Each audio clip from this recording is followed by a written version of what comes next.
खबर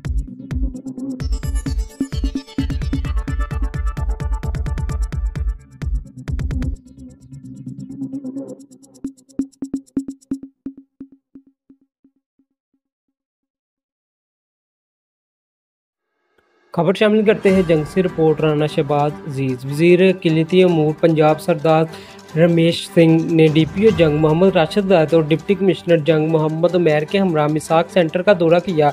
पंजाब पुलिस के तजदीद इक़दाम को सहराते हुए वज़ीर अक़लीती अमूर ने कहा कि कानून की नज़र में तमाम शहरी बराबर है और कानूनी तहफ़्फ़ुज़ के मसावी हकदार है। अक़लियतों के हकूक़ के तहफ़्फ़ुज़ के लिए मिसाक सेंटर का क़याम पंजाब पुलिस का मिसाली इक़दाम है, जिससे अक़लियती बरादरी को तरजीही बुनियादों पर सहूलियात की फ़राहमी के साथ मज़हबी हम आहंगी और फ़रोग़ दिया जाएगा। वज़ीर अक़लीती अमूर का मज़ीद कहना था कि हुकूमत पंजाब अक़लियती कम्यूनिटी के तहफ़्फ़ुज़ के लिए मज़ीद इक़दाम अमल में ला रही है। इस मौका पर इन्होंने DPO मोहम्मद राशिद और डिप्टी कमिश्नर मोहम्मद उमैर के हमरा अक़लियती कम्यूनिटी के नुमाइंदगान से मीटिंग की और नानक सर गुरुद्वारा का विज़िट भी किया।